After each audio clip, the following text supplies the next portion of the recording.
Hey, how's it all going out there in YouTube land? And yeah, welcome back to another episode of what we're doing in the garage.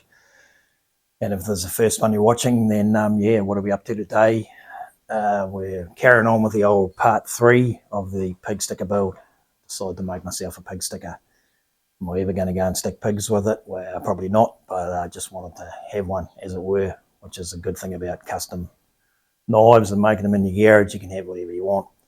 My old mate was still alive. He used to stick pigs on a regular basis.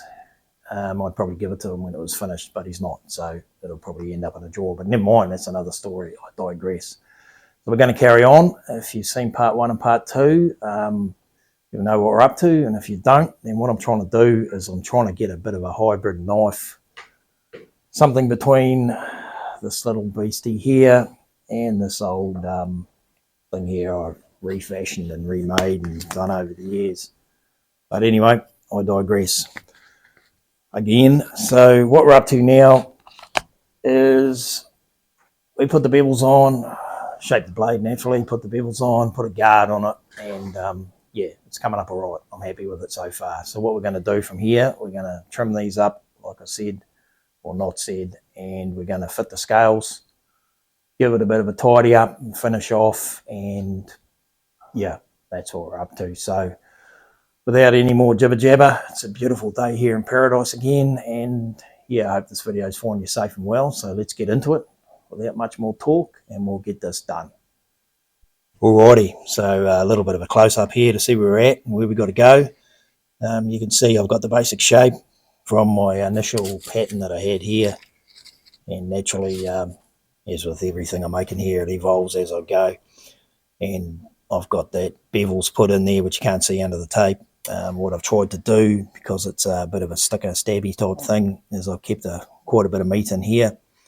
The point is getting quite fine, potentially, but for the type of knife it is, it should be not too bad. It's all good. So what we got to do, I don't know if I mentioned or not, but I put some grooves there, got my finger guard where I want it. Normally I'll slot it and do everything else, but this time I've just slipped it up because it's full tan construction, as you can see, and I've soldered that on, which has come up pretty good. I'm happy with that. So that's all cool. Might have said before, might not have, I've got quite a bit of area here which comes out because just due to the reason of quite often I'll hold knives like that. I just want my finger, again, don't want to slip it up and cutting it. So that's all good. So from here, what we're going to do, like I said, I've got some scales here, which is interesting stuff, to be fair. I don't know what it is. I should label stuff because as soon as I bring it home, I forget what it is. But when you sand it up, it sort of goes brown like that. And then you leave it in the air for a while and it goes back purple. So what we're going to do is trim that and fit them on, fit these scales on. What I've got here is some brass. I'm pretty sure it's brass. I've had it for a long time. It's 1/4 inch. Goes in there. I have annealed these. Usually I'll peen them over, but this time I'm just going to epoxy it and hope for the best, really. So we'll glue that on, and from here, that's what we'll do. We'll glue that on and we'll start shaping that. I've started roughly shaping it and get it a bit more comfortable for the hand. Quite often what I'll do is shape up the guards like that and curve them all up and make them like fit into the handle, as it were. But on this one here, as you can see, I've just gone for like a 90-degree angle, which will make it a little bit difficult to get in there and clean up, but I'm just trying to make it look a bit like some of the old antique knives I've seen in the past. Bit of a, yeah. So that's what we're going to do. So from here, let's stop talking about it and just get stuck into it, eh? Let's go with getting it finished.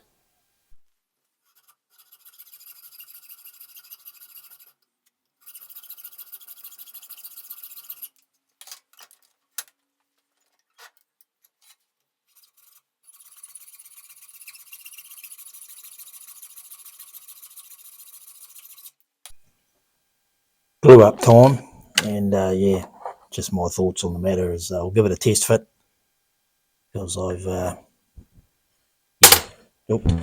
been in a rush before and tried to glue it up once the epoxy's on there. Yeah, and it hasn't fitted together, so, but not with this knife. So here we go. So that'll fit on there. Good enough. these are a little bit long, but that's all good. Shape that up later on. Yeah, not too bad. Pretty happy with that. So we'll mix up some epoxy and we'll get stuck into it. That's all good. Happy with that. So yeah, and I'll stick that in the vise and put some clamps on top. And we'll let it set and do what it has to do, yeah? Yeah.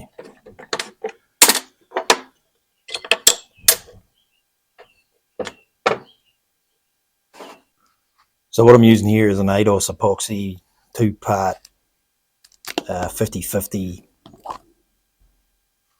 epoxy resin, yep. So I've tried, it's got written on there rapid resin, but it's about a 24-hour cure, if that's what you call it. And I'm getting a bit down on it, so never mind. Probably not the most precise way of mixing it up, but it's always worked for me, so I'm pretty happy. I have used rapid resin in the past, not rapid resin, but other stuff than this. It goes off in like an hour. Oh, I probably got far too much there, but I haven't had much success with it. I've got another knife there that never really set, and I mixed it precisely, and it still, yeah, didn't really do the business. So I've never had a problem with this, and hopefully I don't today. Yeah, this is pretty good stuff, to be fair. It's from the marine industry, I think. You just get it in a local hardware store and it's not too expensive. So yeah, we're getting down on it. That's the only problem.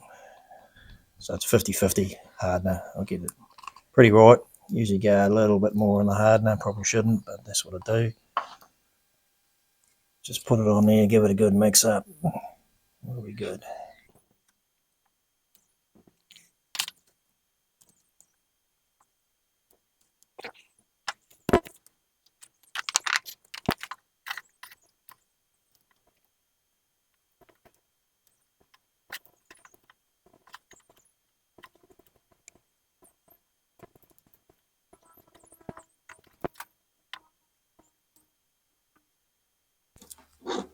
Rightio, there we go.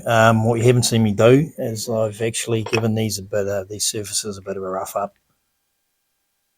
just to give the epoxy something to stick to. What I will often, quite often do as well, is put extra holes in there, but I haven't on this one, so just get that layered on there. I've also wiped it down with acetone.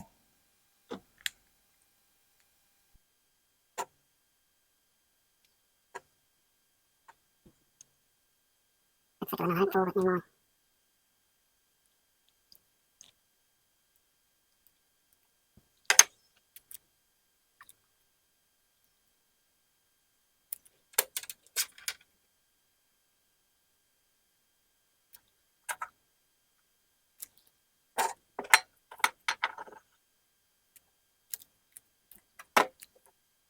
Far too much. Never mind, it's all good.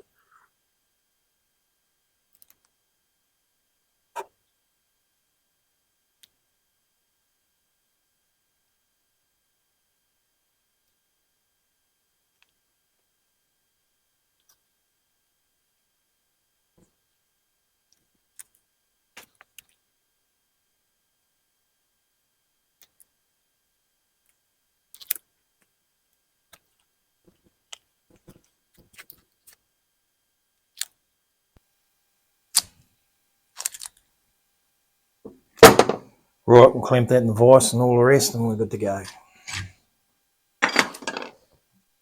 So it's all clamped up. We'll leave that there for probably, you could probably start working on it in 6 hours, 12 hours maybe.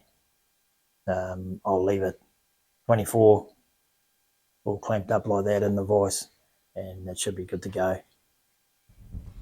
Some of them I'll clean off on the fixer. Some of the little smaller ones I'll clean off. Anything that comes out with acetone, but you've got to be careful because it leaches in, and yeah, does what it does, but never mind. So there it is. So we'll leave that there, and then we'll come back and we'll shape that handle, yeah?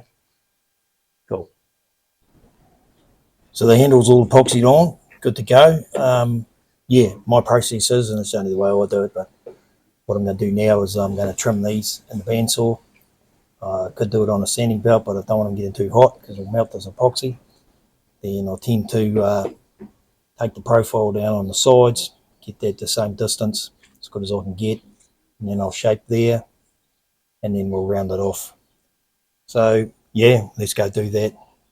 Carry on.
So there's the rough shaping of the handle done. You would have just seen the fast forward, no doubt. And yeah, from here we go.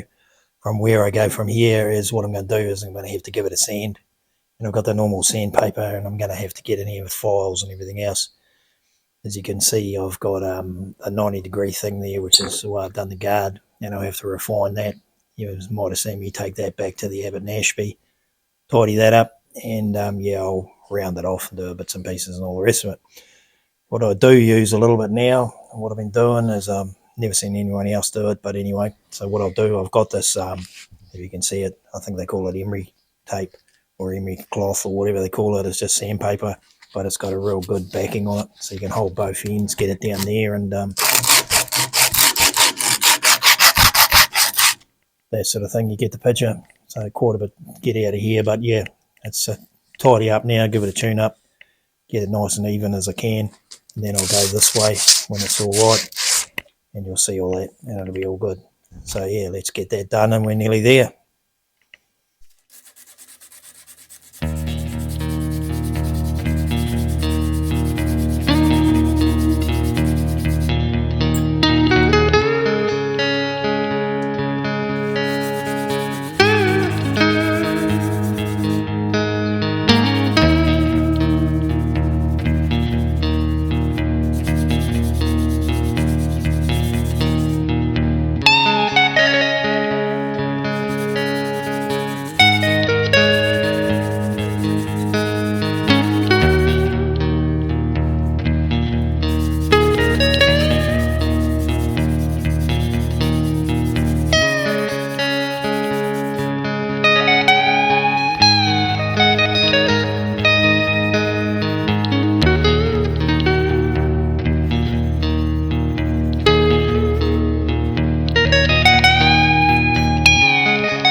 So there she is, all finished off and done and dusted. And yeah, what you've just seen, a bit of a fast forward of the handle, got all that sorted. Yeah, I'm pretty happy overall with the design. Yeah, wasn't too sure in the beginning. I've made it nice and thin through there, like sort of thing. So what are we actually looking at here? Blade length, we ended up with 8.5 inches to the tip around about.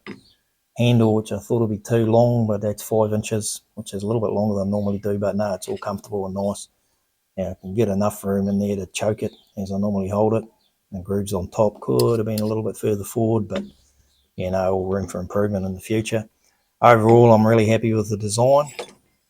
Let's go back a second. Then we've got a bit of pitting in because it's recycled car spring, four-wheel drive spring to be fair. So yeah, got a little bit of that, but that's okay. I wanted to keep the thickness in here, which I've done, and we'll go to millimeters now. So it's a nearly 5.5, nearly 6 mil, and got a heap in there, so the point hopefully shouldn't break off and all the rest of it. So there we are, that's done and dusted.